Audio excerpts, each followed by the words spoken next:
the exile with him. Seemed a bit odd to me. But apparently some of them got fed up of sitting around doing nothing and want to come back home. And by the way, according to the Standard newspaper, the first batch of the guards was due back on Sunday, that's yesterday. We were trying to find out whether they came. Yeah, but because of this, some little hitches delayed them. They're expecting them. So when they say due back, they were due back yesterday, as Aliu says. I mean, that was the story. But when they say due back, does it mean there was a structure put in place in relation to when they're supposed to come back? Well, no, I mean, due back just means they're due to arrive back in the, due back soon. But was it structured in a way where they need, anyway, probably that can be cleared. I think it's something we need to clarify. We need to and ask that's why I about said that. at the start that there's been nothing official from government saying, there's been some kind of structure to bring these people because back. if you look at it, even those soldiers that came back, those generals, Umpamendi and others, when they were coming back, there was no official communication from the government. All we knew was that they came back and later on they were arrested at their homes. And then these are people that, for me, I haven't had any one of them mentioned at the TRRC, not even the former ADC to Germany, Wande Fabaro, who is also in Ghana as we speak. In fact, he was on the video, I showed him. So, I mean, most of them, perhaps because of the situation, how Jammeh left the country at the time, I mean, they also had to go with him. And then they want to come back. That maybe they might not be accepted. And also, not really, perhaps not accepted, but because of the situation at the time. Jammeh was leaving, and all that we wanted was for him to go. Even if he's going to go with everybody, let him just go. So you think they made that sacrifice on their own? I think they do. Well, you say sacrifice. I think the reason it's kind of seemed like a sacrifice is because of what happened with the TRRC. Lots of people got adversely mentioned. But we'd never had a TRRC in the Gambia. So when people were leaving, they weren't thinking, so you can't peg it to that. And then we have to understand there was a negotiation, preceding Jammeh's departure as well. So, the mom went, I mean, some of the guys went, some of the, cooks, all of them, they went with him. And also looking at somebody like the ADC, I mean, these are people that might, okay, let's just go, maybe, we'll be back soon. Things like that. So, Ali, let's take a look at COVID-19. On Forea, we have two COVID-19 stories here. Health Ministry launches street-to-street COVID-19 vaccination campaign. And also, close to 80,000 doses of COVID-19 vaccines about to expire. So this is it.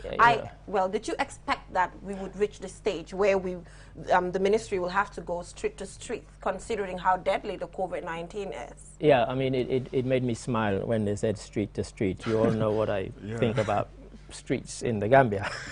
But when you've done, how do you know which street you've done? You can't say I've done Jones Street or Geneva Sonko Street. This wonderful piece on the BBC, the story you did for the BBC. But having said that, we've also done stories on vaccine hesitancy in this country. We've done stories about just recently, as in last week, on the number of vaccines that had to be destroyed because they'd reached their expiry date. And the Johnson & Johnson ones will expire at the end of December.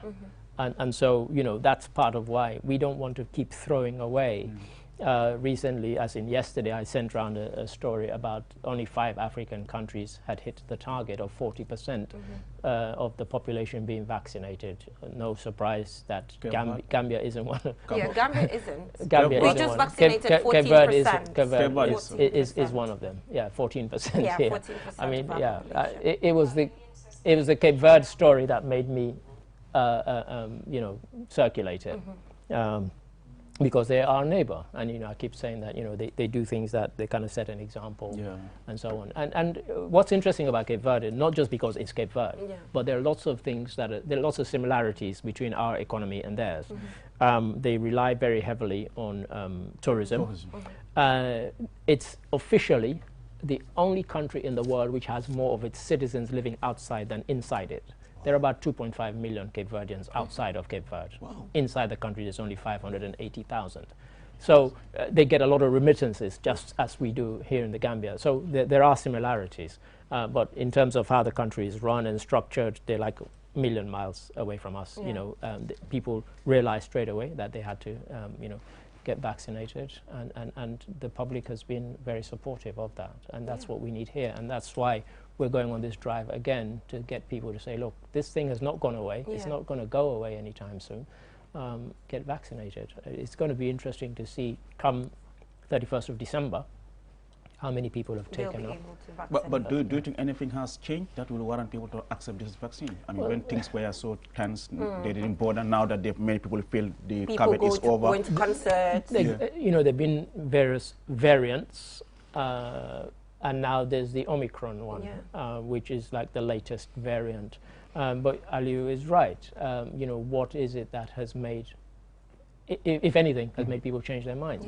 I'm not sure anything has, because, you know, we've been running all these things, all these public notices on QTV and on Q radio, telling people about washing your hands, wearing a mask, getting that, you know, all the safety. Those precautions are still meant to be in place, and yet you go out on the street, you could walk the length of Kairaba Avenue and see 2 people wearing a mask, and you would have passed 3,000 people by the time you get to the end of the, you know. And that shows you that people have kind of disregarded it. So I'm not sure what is going to convince people who didn't take it. I know one thing that can convince people. One thing that can convince people is, you know, what is happening in other countries right now. For example, in Malawi, having to force people to take vaccinations before you get into a restaurant. Maybe you have to show your vaccination card before you go to work. You must be vaccinated. So some of these tight regulations, if they are put in place, no one wants to lose their job. I think Aliu did the story also where key sort of personnel, so civil servants, doctors, nurses, and journalists are being told in Malawi to vaccinate. So those sorts of things can happen, because for me, I don't think the reluctance is going to be among civil servants or public health workers. It's the rest of the public that you know, might be thinking, you know, why should I do this thing, you know. I don't know anybody who's died from it, and da-da-da. So those sorts of things are the things. Now, if you suddenly meet somebody who says, you know, 5 people I know have died from it, then you think, oh, okay, I need to take this. I need to take it. But, you know, and I've said on other platforms, from the time it started to now, first person I knew was my cousin. We grew up in the same house, who died from it. So, you know, from the beginning, I took it seriously. And without exaggeration, I think I know about 12 or 15 people who died. So that's a huge and that's just number. me. So there must be other people who know people. So it's something that needs to be taken seriously. But I think they've got a tough job on their hands, convincing people, as Aliu hints at. So Aliu, this is something that I totally think we should talk about before we go. That is GRA Bostel staff to protect institutions' integrity. I think this is very important, because at the end of the day, it's left to the staff. They are the ones that get to receive the money and give people receipts. And there's this perception that when it comes to Port Authority, GRA, just companies that get to handle finance, there's a lot of corruption happening, you know. So at the end of the day, it's left to the staff. Mr. Moj always says this, you know, in as much as the head needs to be good, but if the staff are also, you know, conducting corrupt practices, then where's the institution heading to? That's right. I mean, they are the ones who carry the reputation of the institution. And it's not an idle appeal, and I say this because of experience in Sierra Leone. Because what they did when they found out after an investigation in Sierra Leone is that people who work for the Revenue Authority were being bribed by people to kind of give them you know, kind of favorable sort of discounts on the amount of tax they were meant to pay. And so you had the bizarre situation where the richest people were some of the ones paying the least amount of tax, which is a nonsense. And they were doing that because they were bribing people. So when the head of the organization says, you know, you are the people who actually are responsible for our reputation, and if you're not clean, or your hands are not clean, then everybody gets tarnished with it. So even the ones who are abiding by the rules, who are sticking to the rules, they all get, as it were, tarred with the same brush. They always say, oh, they're all like that, when of course they might not all be. So they need to be above criticism. And it's important, because I have spoken to a quite good number of people who works at the GRA, and they tell me how the top echelon is best to ensure. Most of them are even, you know, granted scholarships to go and, you know, upgrade and build their capacity. And I think that alone should really change their perception, their mindset, how they run the institution. You might have the leader top there, but if those under him are not cooperating, are not supporting, are not doing the right thing, then it makes it very difficult for any leader to actually realize. And you know what's funny? Institutions like Ports Authority, like GRA, like just institutions that are prone to corrupt practices, their pay is not as bad. Yeah, their pay is not bad. That is the reality. Their pay is not bad, and I know it is related to just making sure there are no corrupt practices. So what do you want? Some of it is greed.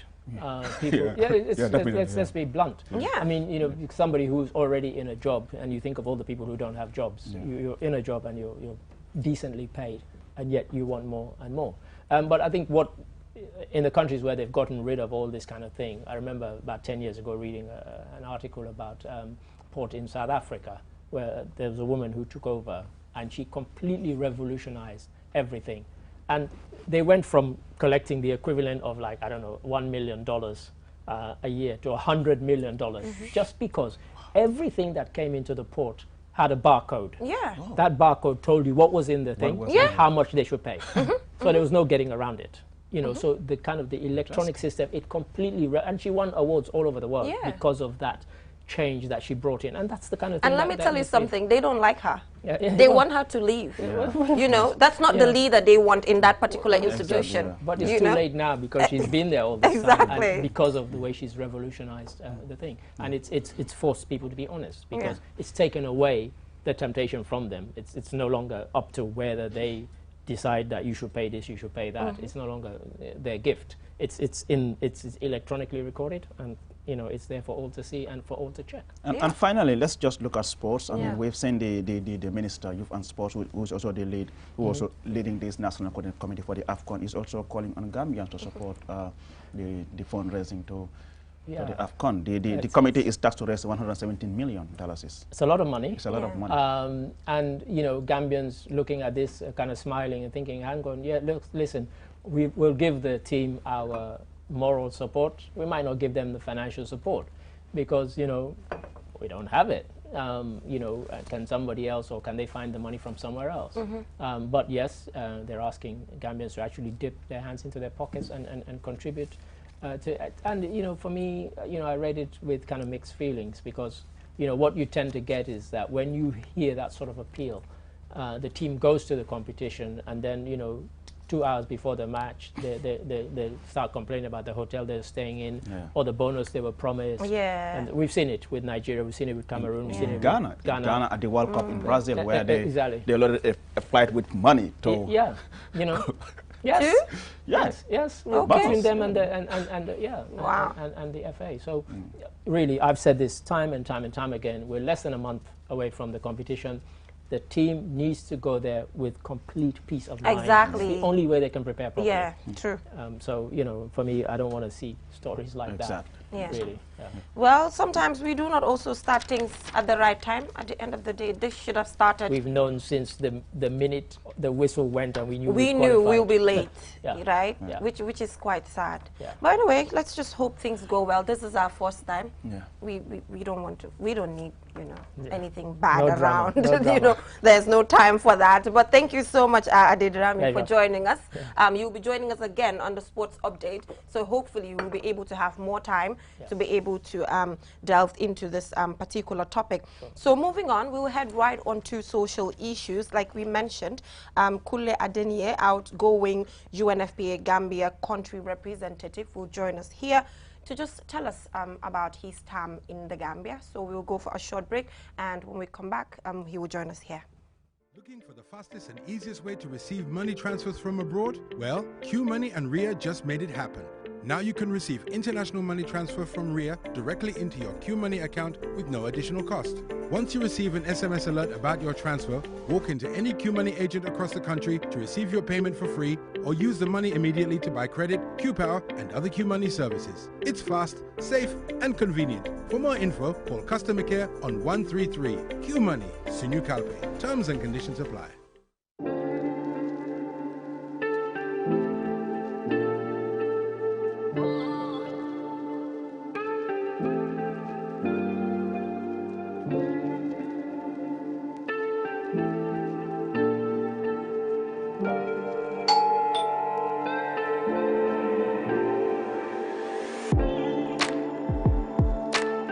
want it, order for it, and pay quickly using Quick Pay on the QMoney platform. With great technology comes ease and convenience.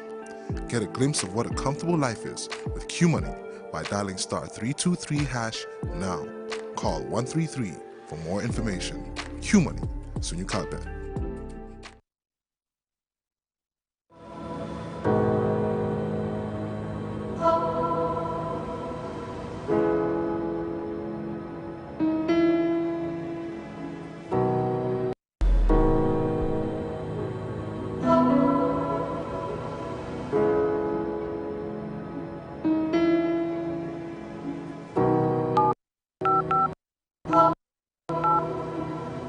I am the light goddess. Everything I touch turns into light. I am the light at the end of the tunnel, and my technology is the answer. I am the happiness in your life. I keep you connected, and I am Q Power. I am QCell. I am Sunyabos. We innovate, others follow. Call 111 for more information.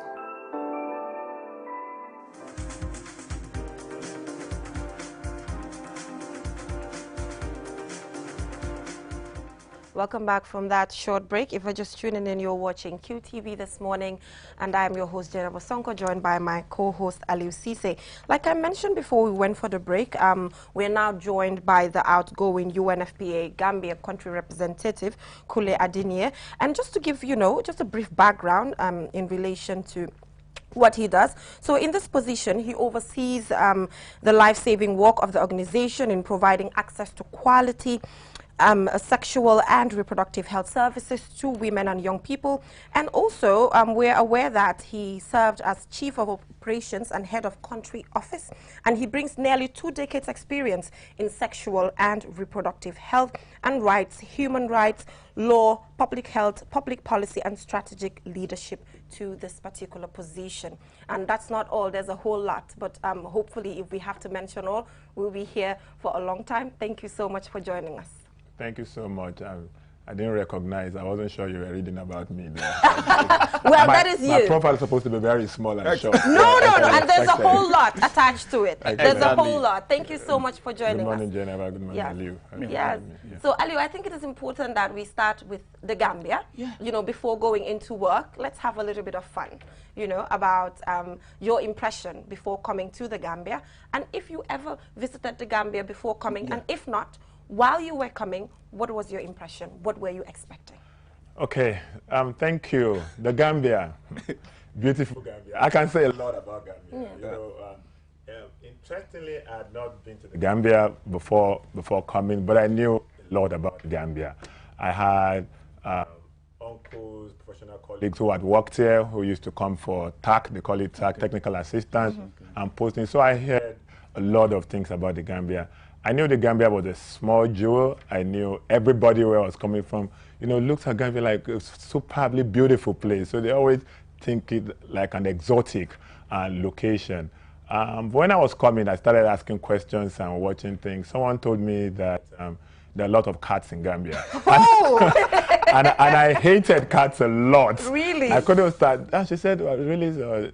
That was the first thing she said. So I wasn't surprised when I got to Yundum and I saw cats. So, but that's just an aside. So I mean, I would usually try to research. I read a lot, and I knew things about Gambia, the tribes, and a few things, but nothing close to what I've learned in the last few years. Okay, so are we the smiling coast we call ourselves? I mean, we see the map, right? It's all full of smiles. But interestingly, on arrival, I really realized it's a smiling coast. Anytime I post on social media, I always use the smiling coast tag, because I find the Gambians very warm and extremely receptive, upon arrival here. And so it's not like that. I've worked in a few countries, but Gambians are warm, people smile, people are open to you, and so it's indeed the Smiling Coast. So what message do you have for the Gambians to say thank you in Mandinka, Wolof? Nangadef. First of all, let's say Nangadef. Don't put me in Jamarek. But Jerejef, Abaraka. Yeah, I can say all that. Yeah, so Ali, let's get serious. Yes, quite interesting, and I'll join my colleague to say congratulations. I mean, thank you so much for the incredible work you have done during your tour of duty in the country. But now let's get to serious business. Looking at some of the projects that you have implemented, what are they?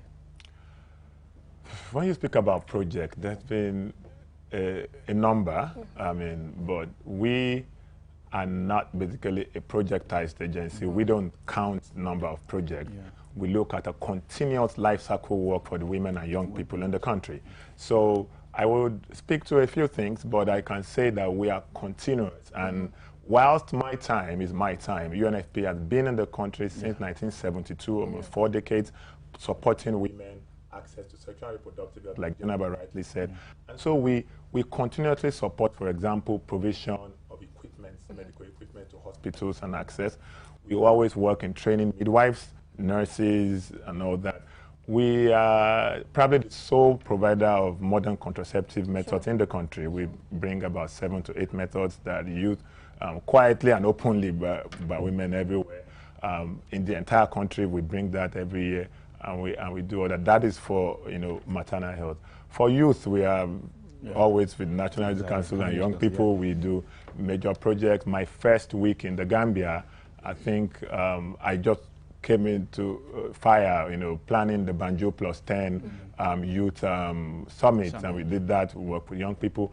We work to continuously empower young people. So we have many, many projects, too long to list, but recently, last week, we still launched the youth, last month in preparations for the elections, we launched a youth radio. I mean, it's not to compete with radio, but it's just for young people to have the opportunity, to speak about their issues. So youth leadership and participation is key.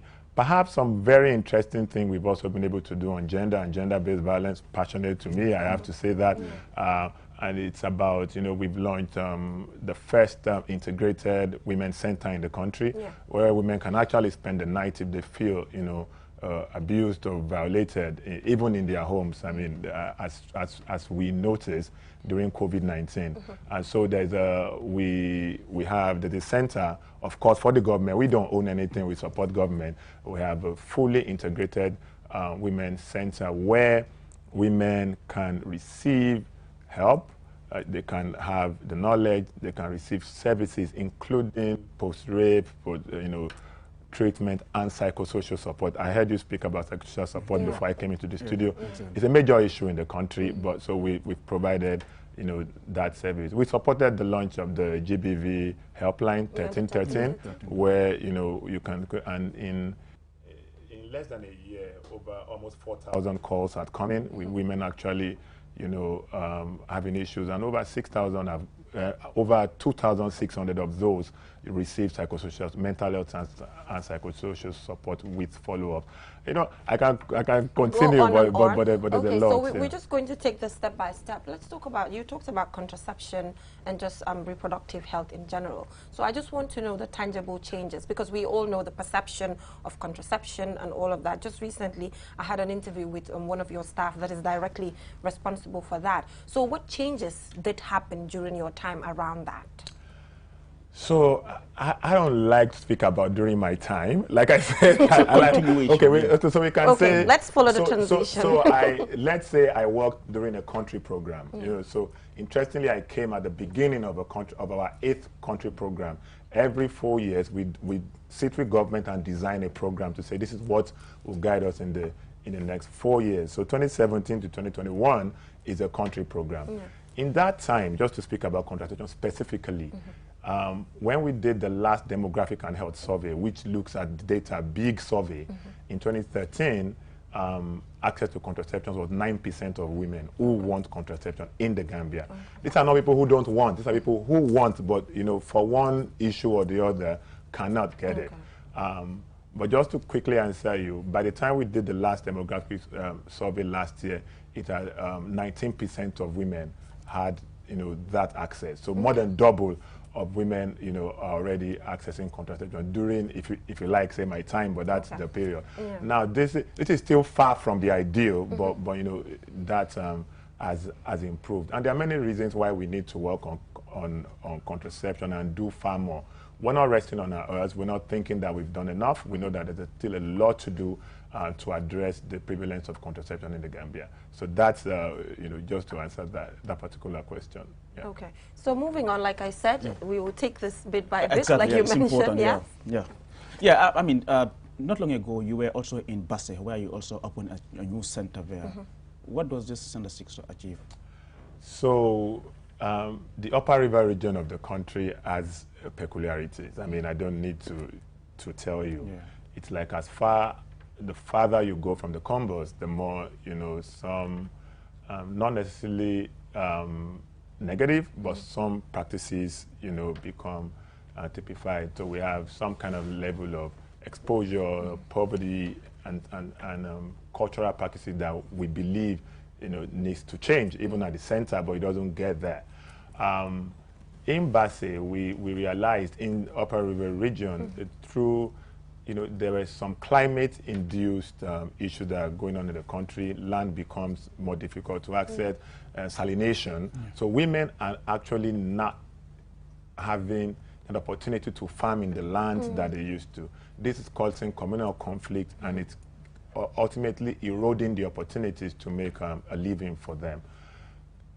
Secondly, pari passu is that many, you would know, many young girls do not have access to sanitary, to pads and sanitary issues. A lot of our girls miss at least 10 days of school in a month because of lack of access to menstrual hygiene, just to say, and products. So we decided to find a way that is climate, using technologies that we've seen everywhere, to bring women to find a productive mix by making sanitary, pads for their girls and their community that can be used in school. We piloted it with some schools earlier, brought some from another country and tried, and we saw that these girls were open to using those reusable, washable pads that are safe for the environment, much cheaper than many things, do not contain carcinogenic materials that maybe low quality pads might have. So we tried this, and that's the center that was opened in Basse. About 100 women are undergoing training to make it. They make the parts. They've been trained on how to package them and market them to be sold.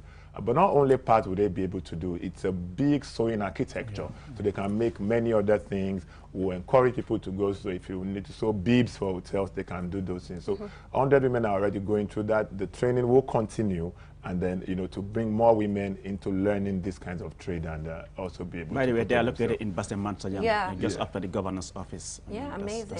And for me, I think the reason why I love this so much is our environment, considering Gambia is so prone to environmental issues. Reusable pads obviously will be able to help when it comes to our waste management issues that we have. So I think it's really a good one. So let's concentrate on projects targeting young people. What has changed during your time? I know you do not like the during your time thing, but what has changed, during these years? What has changed really when it comes to the plight of young people in the country in relation to the work that you've been doing? Okay, so young people are not, they cut across. They're not homogeneous people. You just pick young people. Yes. Even though all my hair gray now, everybody calls me a young person. I accept it. I don't want to be old.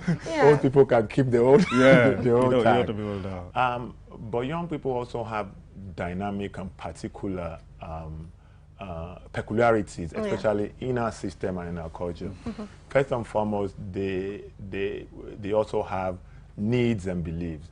Gambia, a young man, Gambia, about 60% of our population is basically young, to say. So we can say the Gambia is really made up of young people. And that's the entire sub-region, West Africa, as a whole. Gambia mirrors it. The young people are ambitious, idealistic, need education, need good health, but need to be productive and make a living for themselves. Unfortunately, that's not we are not the expectation, and what we deliver for them as countries and nations and the world is not aligned. So, and that you see issues of people getting disgruntled, having issues, but also I really feel a major issue here is also they sometimes do not even have the opportunities to voice their concerns. We shut them down very quickly. We don't bring them to spaces where they can have the conversation. We don't involve them in developing our country. We don't specifically target them. If a young man says, I want to belong, they say, you have to take it, you have to fight it. But then we create structures and impediments that is so, the young man doesn't even have an opportunity from the home. As a young person, when I couldn't speak in my family. There was no way you could speak. And I see that, more. So the first thing we decided to do, we were working on, is to first of all empower the young person to be able, confident, to engage. And so with different projects, even we speak about UNFPA and it's global. Even before we knew what a young person needs, we were bringing them together to mobilize and learn and interrelate. And that's what I think Gambia does very well. Even before I came here, I saw many youth groups, seeking to do things. It might even be one person, but they come with this brightness in their eyes, this energy, this hope. I see it. And so what we've been able to do is to sort of bring these young people together, see, okay, what do you do, what can we do, how can we capacitize you? Now, that might not seem like a project you see immediately, but the results are evident in what young people have been able to do. I've seen young people groups, participate in this past election as monitors, as observers, as advisors, as agents of peace, and speaking about that. The second thing is about a major issue about their sexual and reproductive health, especially for young women.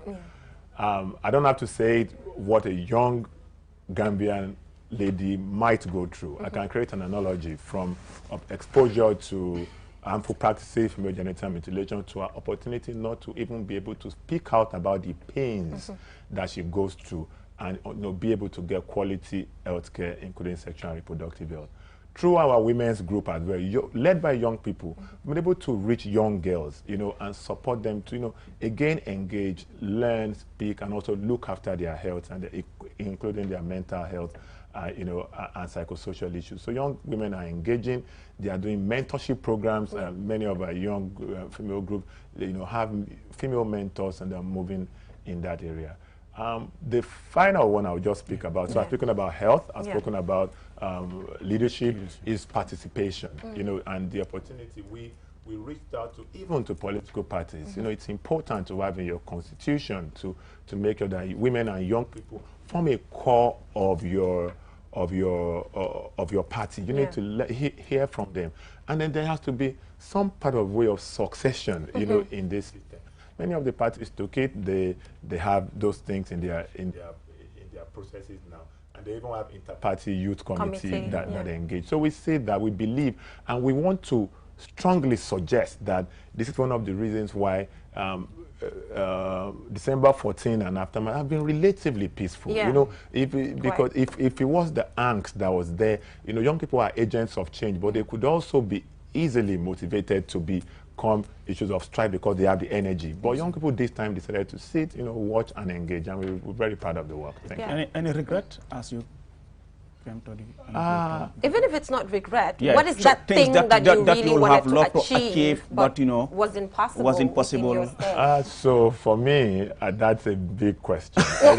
I wake up and my colleagues will tell you I'm never satisfied. I'm always, I won't call myself a perfectionist. I'm very imperfect, but I believe that, there is a lot to do. There is a lot we can still do. And I feel like we're in an emergency. And it's not only Gambia, it's the entire African continent. Like I said, we have 60% of our population, young people. The education deficit is high. The unemployment deficit in sub-Saharan Africa is so huge. The 40% of our young people have no idea of jobs. So I believe that we can still do more. So while I don't have regrets, I've been encouraged to look at the positives. I think we've considerably, done a lot. Like I spoke about, the call centers have happened. We've put so much issues in young people. Where maternal mortality in Gambia has reduced. I need to say that and congratulate the government and the people of the Gambia for that. Where it was 433 to 100,000 live birth, now it's about 289. Healthcare is more available to women. But I think if there's something more I would like to do, is to see some more changes, and it's not about me, in reducing gender-based violence, in bringing men to the conversation some more, and issues around female genital mutilation to reduce. But that's not a regret. It's just what will change. It's more about impact. So, and I'm sure the COVID-19 as well has affected your work here. But anyway, due to time constraints, I'm afraid we might have to let you go. But I have to commend you for one thing. That is how media-friendly you are. I've had interviews with you where I just bump into you. So obviously you're very media-friendly. It's not all the time that you say, oh, go talk to Hadi Jonga. Because I've had interviews with you where I didn't necessarily have to talk to her. So thank you so much for joining us, and wish you well, and hoping that the next person coming will take up from where you are, and the person will be media friendly as well. That's my interest. That's our interest. You'll be visiting Gambia frequently. And every year once you say I'm coming to Gambia for 2 weeks holiday. Okay, so Gambia is very dear to my heart. The people have been open, the government has been open. I can't find a better duty station. But like COVID, has really affected Gambia as well. And just before I came in, I heard you speaking about vaccines. I think it's important to encourage people to take advantage of the 1 week vaccination door-to-door exercise now, to ensure that not only do the vaccines waste, waste is not the issue, but we are protected. Less than 10% of our eligible population is vaccinated. So this call, let's try to make sure we do it. There will be another one in January. Let people come out and get vaccinated. And thank you so much. I love Gambia, and it would always be my home. All right, thank you so much. Thank you. So viewers, now we will head right on to Community Watch.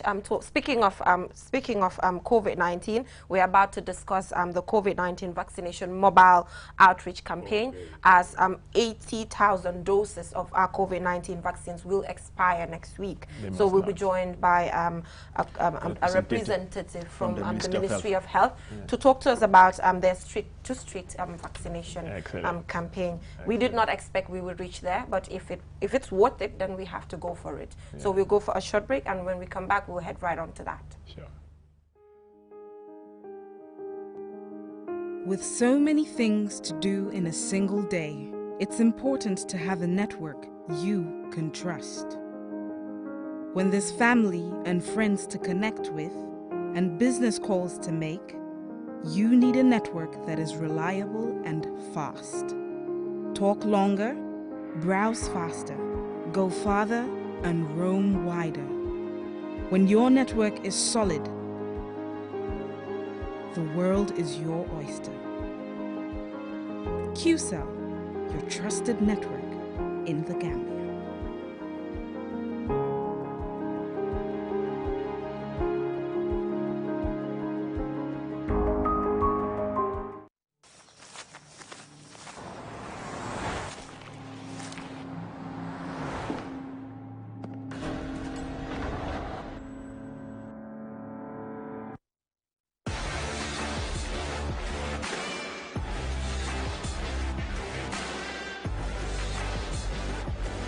Begin your SUV life. S-Pass Motors, the new authorized dealer for Kia. Visit us today or call us on 3522-222, 353-2222.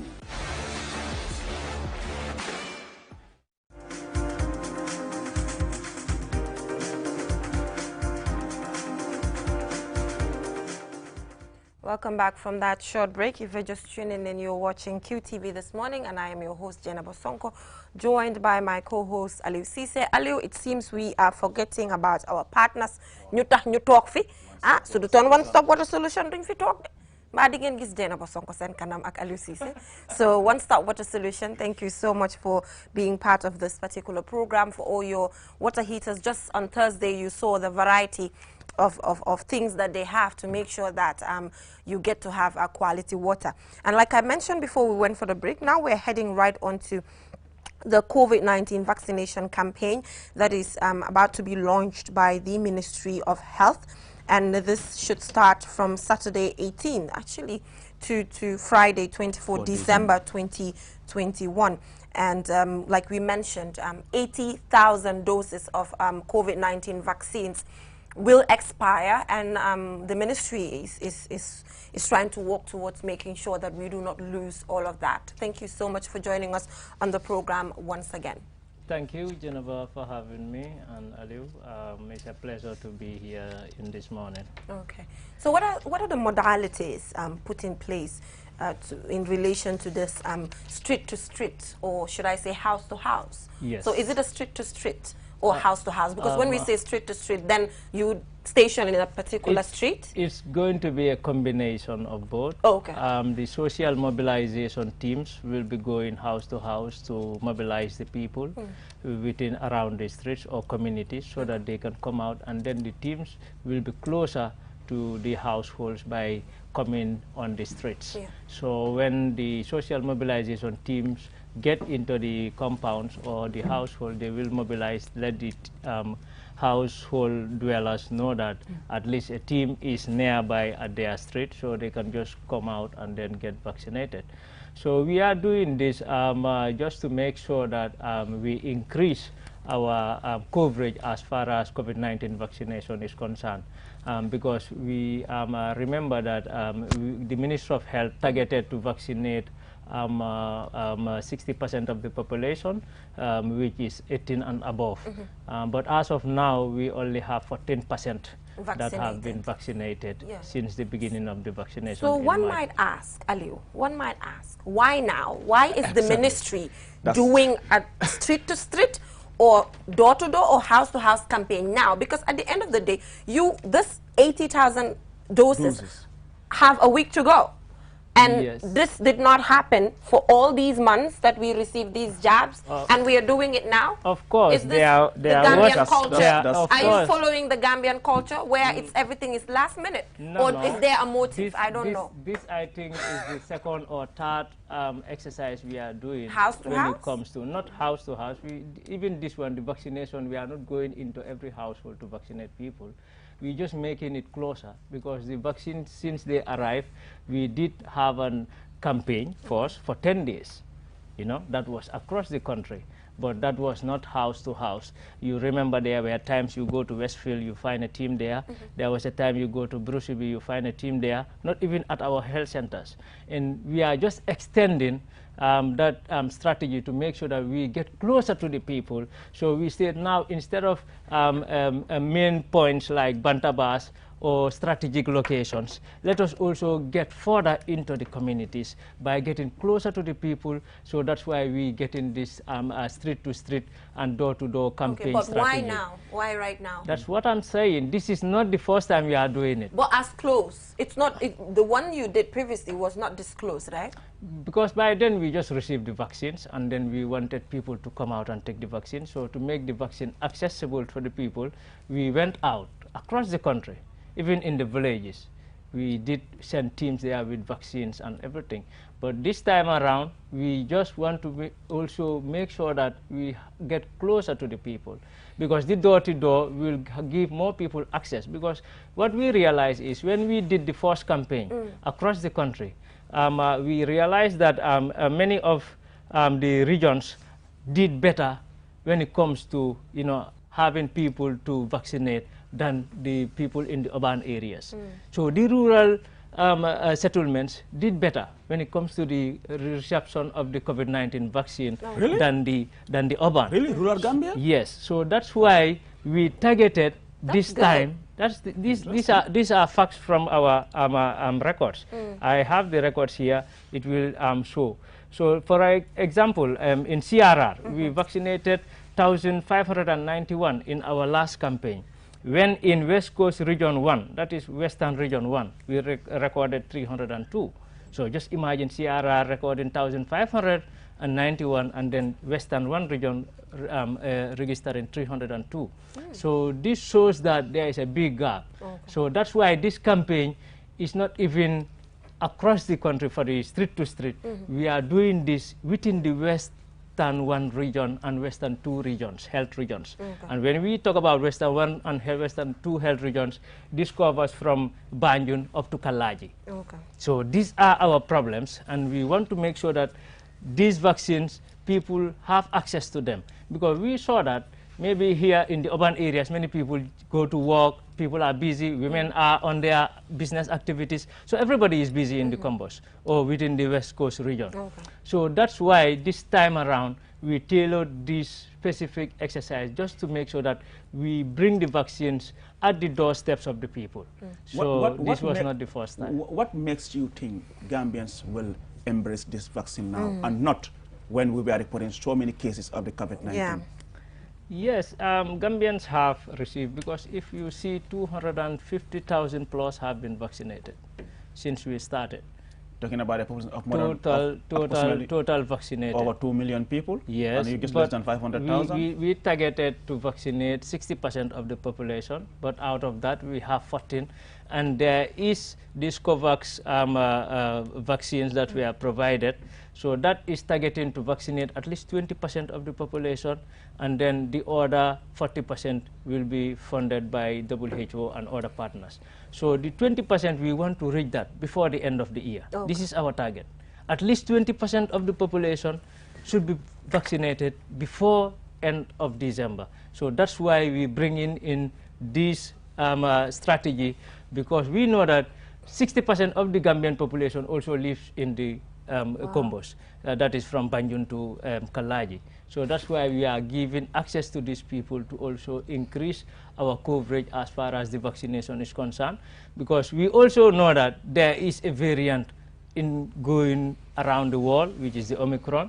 So we don't also want to be caught in a surprise situation whereby we will wait till people started to see the Omicron cases in their numbers, and they have to say, give the people the chance to get vaccinated. So you think we can achieve 20% within we can achieve 20%, because it's only 6% that is left for us to get the 20. Remember, we already had 14% already totally vaccinated.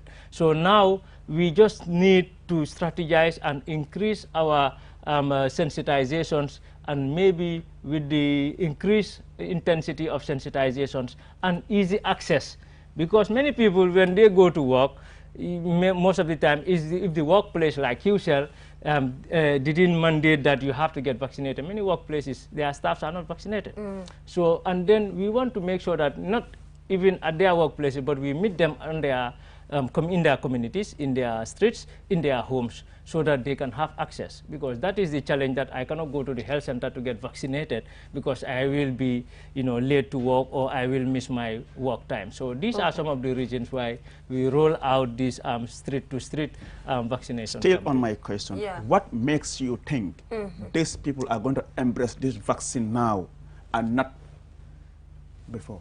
Why now? Why do you think they will embrace this vaccine? Because now we have a variant that is very highly transmissible. But do people know there's a variant? We had the Delta variant and variants coming from everywhere. Yes, and people are getting to know, because the last time I was here, we strictly discussed on the Omicron variant, and we have been doing series of such programs. So for the people, they are aware. But whether they accept or not, that is the question. Yeah, but for awareness, we are giving them the information. So, but you cannot force somebody to take in something. So all we do is to advocate and then let them know that these vaccines are here to save them. Because we have learned that since the arrival of the vaccine, we all see, before the vaccination started in the Gambia, cases were sporadic. People were getting cases from left, right, and center. But since the arrival of the vaccines, with the little that is vaccinated, at least we have seen a drastic reduction of cases, a drastic reduction of hospitalization, and automatically the deaths also decline, because we last registered our last death around 1st of November, and before that around 11th of October. So since October to now we only registered 2 deaths. So this is all due to the efficacy of the vaccines, plus other measures that we are taking at the airport, the face masking, the hand washing, physical distancing. Even though everybody, you don't see them doing it, but you go to certain institutions, it's highly recommended, and you have to follow those protocols before you get in, like banks and other places. Even QCell here, if you come at the gate, they tell you have to wear a mask. When for more than 5 days you are not putting on a mask, but when you come to QCell, you have to put on a mask. So these are some of the strategies that we will encourage other institutions also to emulate, because we cannot fight this pandemic, as WHO rightly mentioned, only with injection. It have to go along with hand washing, it have to go along with face masking, and that cannot be done only by forcing people to take the vaccine. There are behaviors that people have to adopt in this fight against COVID-19. Right? So now let's talk about the 80,000 vaccines at stake. If we happen to lose these, what is that going to cost us as a country? Will it be easy for us to get other vaccines? It's very difficult, because as we see globally, many countries are struggling to get these vaccines. So if a country should get a vaccine and then the vaccines to be wasted because they have expired and they were not used, that is not encouraging to any partner. And we have seen that all our vaccines are donated or given to us by other countries. Like the US gave us around 300,000 doses of Johnson & Johnson. We have just received 300,000 doses almost about of the Chinese Sinopharm vaccines. And then we also receive other vaccines from WHO and Gavi. So, but we have seen that due to the misinformation, this is the main reason why still many are hesitant to take the vaccine. But it's not that the vaccines are not safe. Nobody will tell you that I have taken the vaccine and I died, or my brother or sister died. We all, I suppose, took the vaccine. But we are all still here, sitting and standing, doing our work effectively. For now. So, for now, we are still here. for now, and even later, maybe we will not be here forever, whether we are vaccinated or not. So also, before you leave, is it possible that within the short period, you'll be also able to donate some of this to other countries just to avoid wastage? Is that possible? If it comes to the worst, I think it will be better. But in such instances whereby you have a week or two, you cannot donate that to anybody. It's just a short period. So the best thing is to utilize it before the stipulated deadline. And that is why I was saying the rigorous campaign that you're doing now should have started months ago. That's why I'm saying that. Right? We were doing it, but the rate that it was going was very slow. So that's why we added this strategy to make sure that at least we have the 6% to get the 20% of the target population. Let's be a little bit ambitious and peg it at 30%. How about that? Definitely. Anyway, I'm just teasing you. Thank you so much for joining us. It's always good to have you here. And good job, good job with what you're doing, educating people in relation to COVID-19. Although me and Aliu I try to press you sometimes, but we need to. So go defé ngay dangal. So go defé ngay dangalanteñu na. Diñu won ne da nga dangalanteñu. Way ding ñu fi fekk. Ding ñu fi fekk. Aliou advisor the sister way. Man mom di dé jibo. Anyway, thank you so much for joining us. It's always a pleasure to be at QTV this morning, and I hope we will have more programs. Sure, we will. We have this, deliberate policy of trying to make sure as a television we take it upon ourselves to just give enough sensitization. I don't know other areas, but as far as COVID is concerned, you guys are doing an excellent job. Thank you so much. That's my area. I can attest to that. Yes, thumbs up to us. So we will go for a short commercial break, and when we come back, we'll be joined by Skengman Sweezy. What Almadega? Skengman Sweezy. Skengman Sweezy. Skengman Sweezy. No, ki jara rek la joge. Ki. Skexman. Anyway, we'll go for a short break, and when we come back, we'll be joined by Buba Fati, and he will give us an update in relation to what is happening in the world of entertainment. Looking for the fastest and easiest way to receive money transfers from abroad? Well, Q Money and RIA just made it happen. Now you can receive international money transfer from RIA directly into your Q Money account with no additional cost.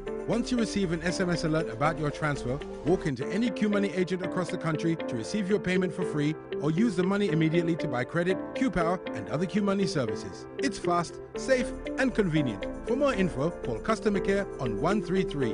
QMoney, Sunyu Kalpe. Terms and conditions apply.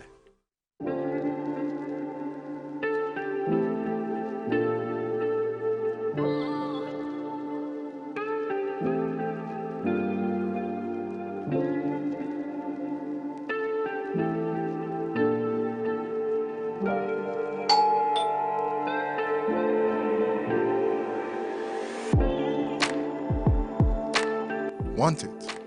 Order for it and pay quickly using QuickPay on the QMoney platform. With great technology comes ease and convenience. Get a glimpse of what a comfortable life is with QMoney by dialing *323# now.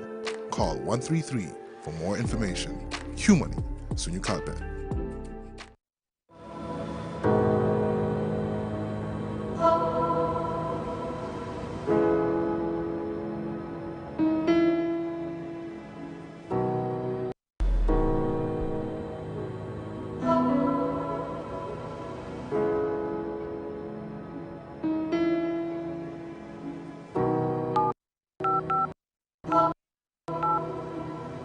I am the light goddess.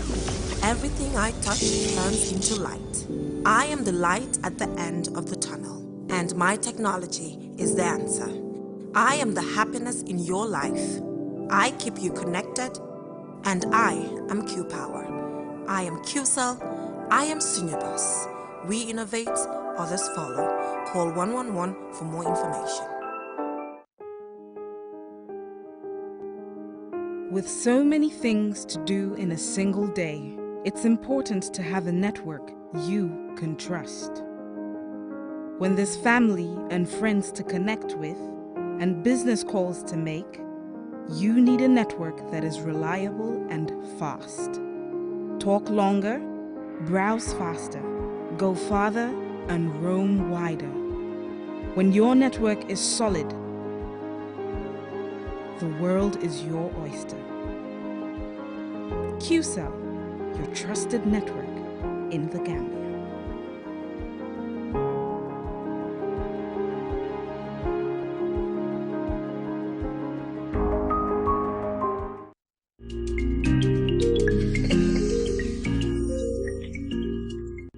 Welcome back from that break. If you're just tuning in, you're watching QTV this morning.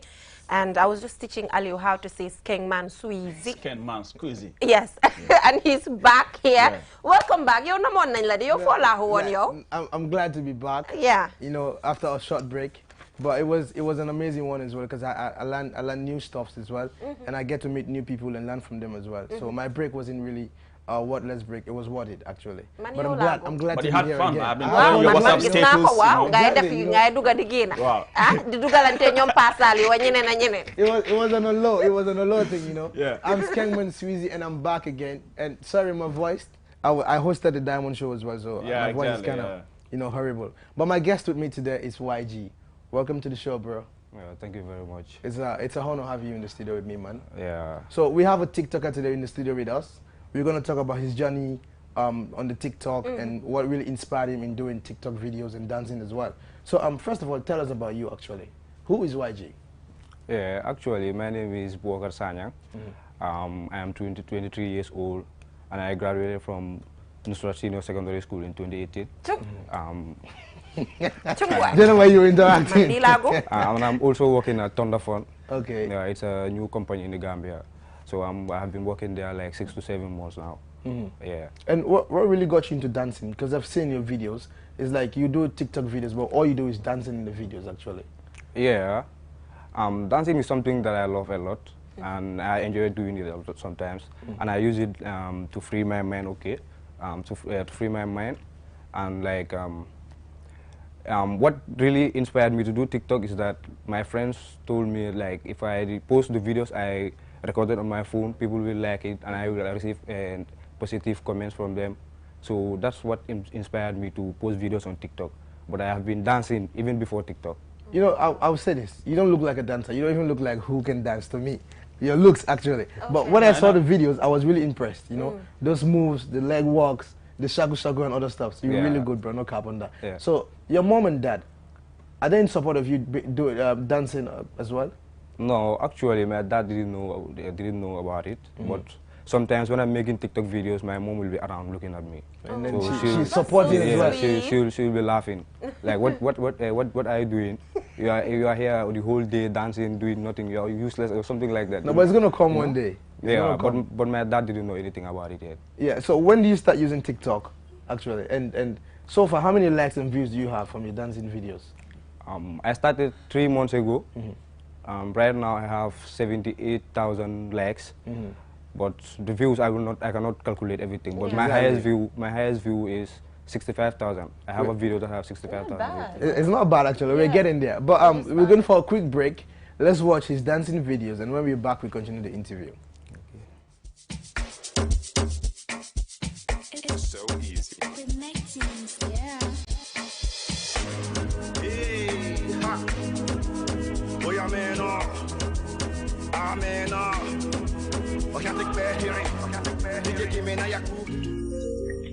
That's not the video. That's the beat that he's supposed to dance for us.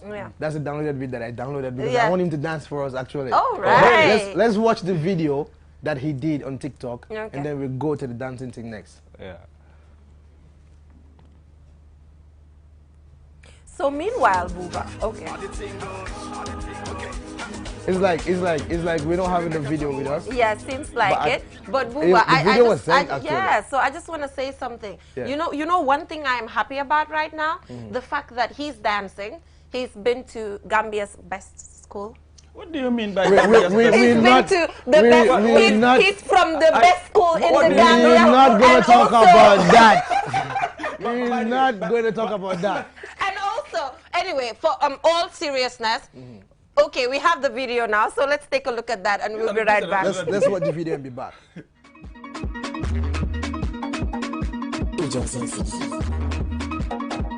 AbedMajorMusic.com.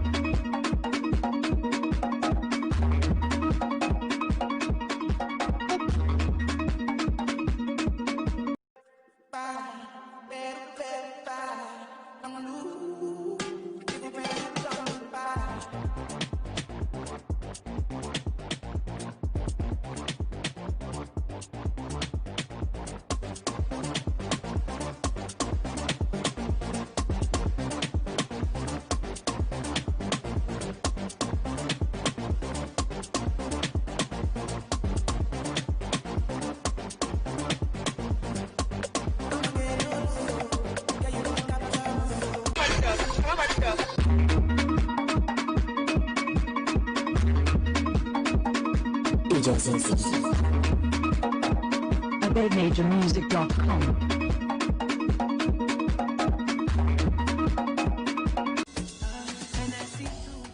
No cap, bro. I'm saying you're doing great, man. To be honest, I'm proud of you. Videos like this, and it's like, where do you learn the leg work thing? Because it's like you're a pro when it comes to doing leg work. Yeah, I have my own way of learning these leg works. Yeah, normally when I was learning the cross leg work, I used to say I'm Ronaldo. So when the ball comes, let me kick it this way and this way. So when I'm training these moves, I train it in my own way. Yeah, I just watch the video, then come. But have you ever been to dancing school? No. And you're not taking any classes? No tutorials as well? No tutorials. Nobody is training me. I just sit in my room, play a sound, and then do what I can do. Bro, to be honest, the talent you have, I wish I have the same thing, man. You know, sometimes I want to flex, but you know, one is too tight. I cannot do that. Oh, man. So we're going for the beats now, and then we're going to do some dancing for us. And when we're back, we just wrap the interview and close everything for today.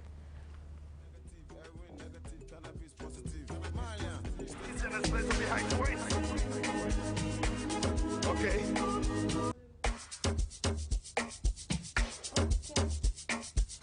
It's so easy. Hey, ha. Boy, amen.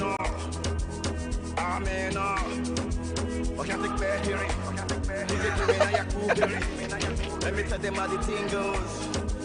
How the thing goes. Okay. Okay. Chebe make a tamua.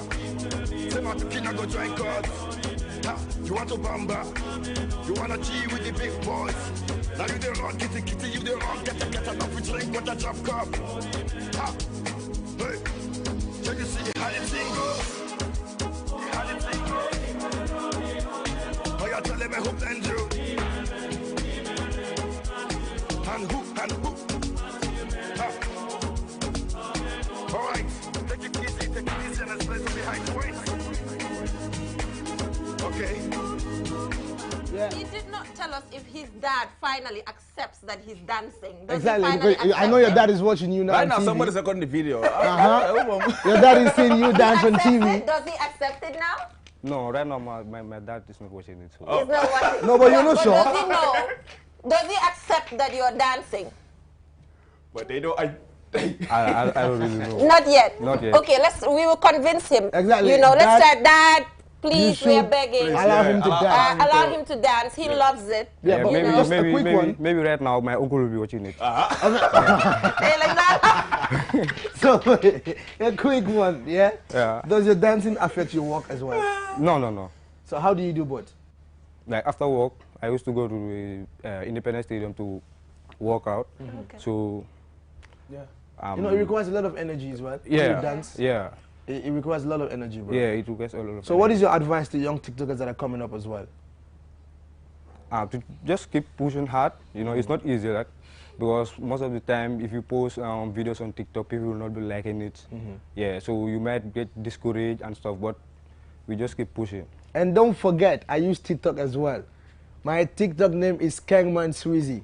Check me out. I have some amazing videos for you. Do you also dance? No, I don't dance. I post my stuff on it. But you are not the only one that uses TikTok. I know you use my TikTok at Jsonko, making Aliu Cisse dance, making Nani. Exactly. You try not to terrorize all the presenters, and you are next. No, I'm not ready for you.